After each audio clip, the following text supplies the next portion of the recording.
Bushiroad saved the best for last, and this one is a big one.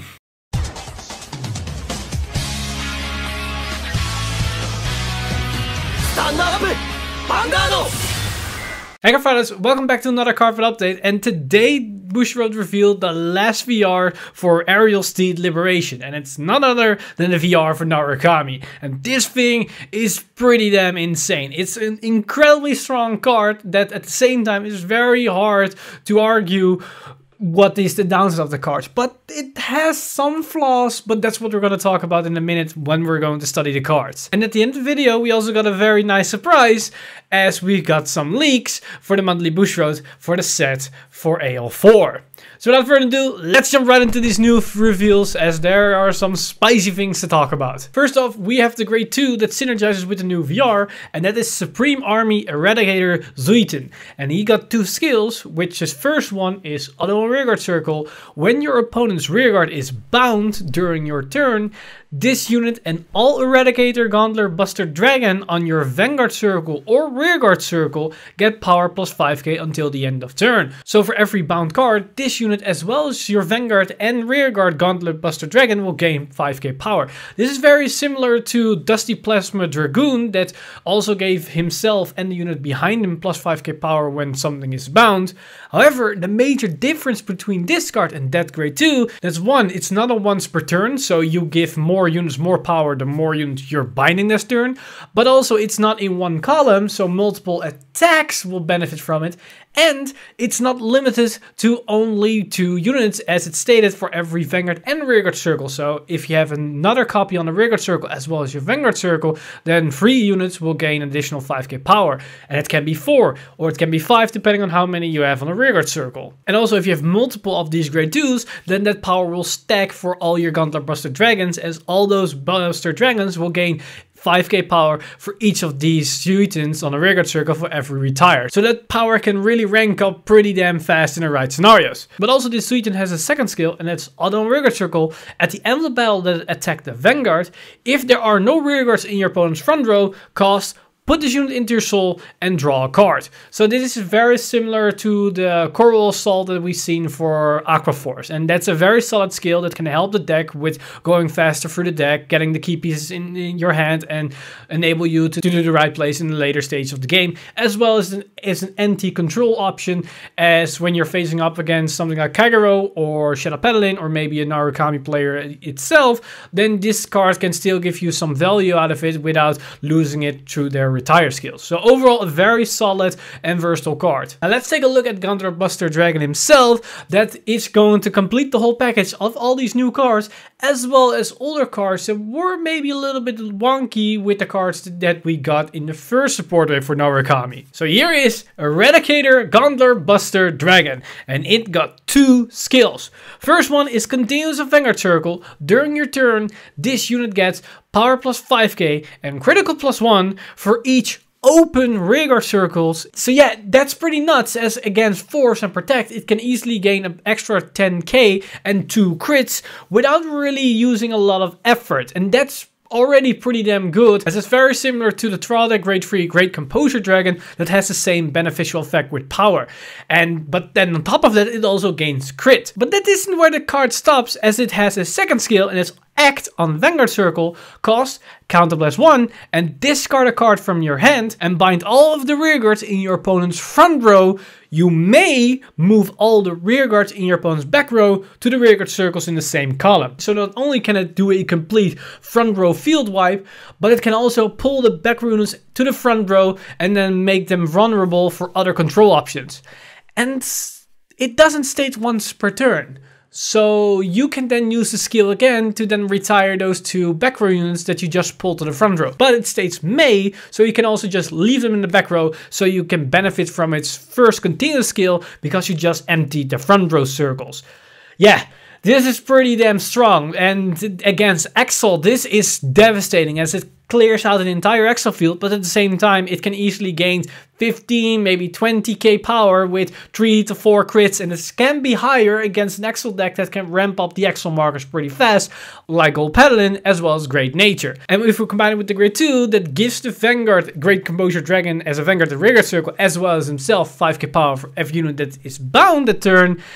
Yeah, this Vanguard can easily gain maybe 20, 30, 40, 50k power with all the crits. That can be really insane as a Vanguard attack, especially in something like an Exile clan that can ramp up for power. So it's no wonder that a lot of people were losing their mind when this card was revealed, as it is a very solid, powerful unit for something like Narukami. However, this is a point in the video where I want to take a step back and look at the whole picture and see if this card is actually as powerful as a lot of people are claiming it to be. So yes, you can field wipe basically everybody's field for 2 counterblasts and 2 discards, and you'll gain a lot of power and crits. And this is a power creep version of all the control cards that Narukami already had in the past. It's basically a better version than all those cards. However, there are some flaws in the card himself, as well as in the combination with the clan archetype and what it wants to do.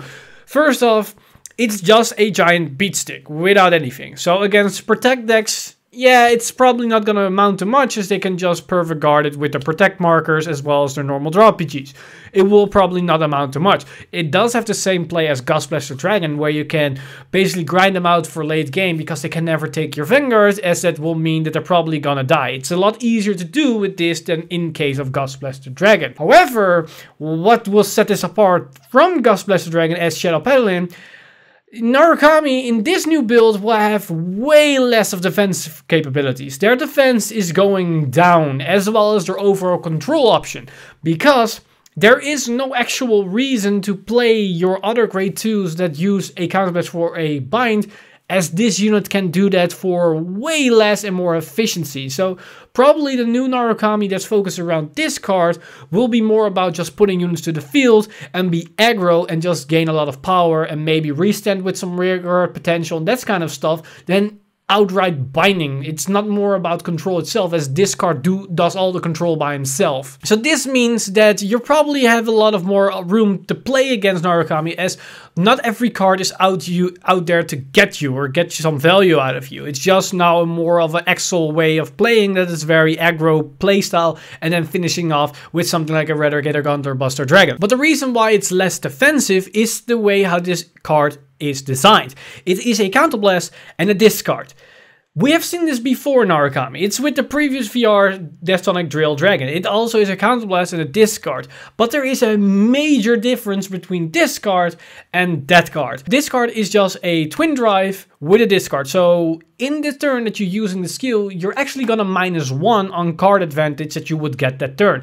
And if you used its complete skill with just also retiring the back row, you just went -2, or you could say just a net 0, because you do not advantage of your drive checks. You just discarded 2 cards. Deathsonic Drill Dragon also discarded a card in the past if you just want a restand. But in most cases, it's just a discard 1, as usually they have 1 booster on the field that you cannot get rid of.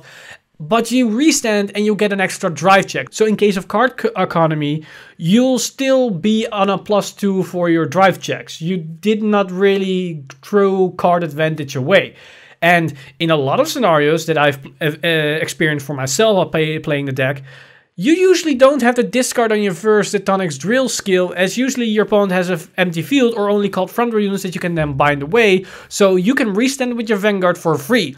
That's a +1. So you're going from a scenario where Narukami had a +1 on the Vanguard to maybe a -1. That's a 2-card difference. That 2-card difference is pretty damn impactful for something like an Exile clan that will not plus that much. Granted, Exile 2 will fix this a little bit, as you can draw 1 extra, as with all these new cards that will gain a lot of power, that 5k from the Exile markers doesn't really amount to much for that anymore. But then again, in the Tectonic's Drill build, you can also use Exile 2 and get that extra draw potential. So that means that your overall consistency will drop as you draw less cards. Your overall defense capabilities will drop as well. So you're more piece reliant, and Narukami has no real way to fetch those cards. So if you're going with this card, you are bound to the fact that you need to draw it. You need to have a way to draw this card. Of course, you can combine the two. Gauntlet Buster Dragon can work with this Tonic Drill Dragon in a build, but there are some overall problems and that your opponent can basically abuse while they're fighting against you. So this card will probably have a tougher time against Protect and Force, as they probably can deal with the pressure this card amounts, as its power is limited to the fact that they have only 2 front row circles. But against Axel, this is a lot more deadlier because they have those Axel markers, which means you will gain more value out of those empty circles. But with that said in mind, there are still Axel decks that will probably beat this deck over. As I stated, this deck has a defense issue. We're going to see a lot less cards in hand for this Narukami build, so that means decks that can rebuild an entire field from nothing, basically from scratch when it's field wiped, those decks will be a tough matchup against this new Narukami build. And ironically, the 2 decks that I just referred to earlier in this video can do that the most effectively. The new Gold Paladin as well as Great Nature can build their field from scratch very effectively, and when they do that, they can beat over your small defensives and then basically go for game. And even Great Nature with Tank Mouse can search the correct cards for defensive options like the Draw PG to then guard against your Gauntlet Buster Dragon for a turn and then go ham by filling the field with Leopold the following turn. So there are some counter strategies against this new Narukami card, even within the Axel archetypes. But with that said, this card will open up a different playstyle for Narukami, as with the one for Titonic's Drill, you're more focused on a control build, where every card is out there to retire something so you can benefit from your restanding VR skill as much as possible. This build has a more consistent way of emptying your opponent's front row, so you can play cards like Demolition Dragon, for example, that benefit from an empty front row. Those cards were less consistent in the old Drill build because you weren't 100% certain that each and every turn their front row will be empty enough to activate all these skills, especially against an Axel deck. But this card will now enable all those different strategies, so you probably will see a different build. So overall, I'm very excited for the new Narukami VR and the new cards. Sadly, there isn't really that much amazing synergy with the premium stuff, but maybe I'm overlooking something. We still got some commons left to get for Narukami, so maybe there's a golden common card round that still needs to be revealed that will change everything, but we'll have to wait to see with the bulk of the reveals after this set will drop in Japan next week. So that's everything concerning the card reveals that we got today. But as I hinted in the beginning of the video, but we also saw some sneak peeks for the upcoming booster set for AL4 in the monthly Bushiroad magazine. And what we saw in that magazine was the following picture. Yes, Luqiuer is confirmed for Pale Moon. It's probably, well, I'm 99.99% sure that it's probably gonna be the VR for Pale Moon, and I'm very excited by the fact that she will finally be returning to standard, as it was one of those archetypes that I was really waiting for to get a V-series reboot of the card itself. But it wasn't the only reveal from the magazine. We also saw this picture, which revealed that Covert Demonic Dragon, Hyuk Vogue, as well as Yellow Bolt will return. I'm curious if Hyuk Vogue will be the VR or not. It could be, but it could also just be a supporting double rare, triple rare for Murakumo in this set, so we have to wait and see what that will be. In the case for Yellow Bolt, it will probably be a double rare or maybe a rare or a triple rare. It will most certainly not be the VR for Dark Irregulars. And the final one that we saw was this one, and that's basically Nullity Revenger Masquerade for Shadow Paladin. And I'm very curious what it's gonna be, as it was the 12k vanilla attacker, but probably in this case it will have some very interesting mechanic effect for the new support for Mordred Phantom. So overall, we saw some exciting new reveals. Most importantly, the insane card for Narukami with this synergy with insane crits, powers, and all that kind of jazz. But at the same time, we saw the Queen of Pale Moon finally been confirmed for a V-series version, and I'm very excited for what her skill is going to be. Is she going to be just a multi-tacker, or will she have some consistency boost where we can soul charge specific cards into her soul to then go ham for an insane multi-attack combo? I'm very excited for these reveals, and I cannot wait to see these new Pale Moon reveals, and it has my hopes up. Maybe we finally get Steel Vampire in the V-Series. But that's basically everything for this video. As always, I want to thank my Patreon supporters over at Patreon for making this video possible. You guys are amazing. If you do want to support the channel and all the content that's happening on the channel, then head over to patreon.com/VanguardInsider and become a Patreon today. But with that said, I'm Mr. Time Leap, and I'll see you guys in the next one.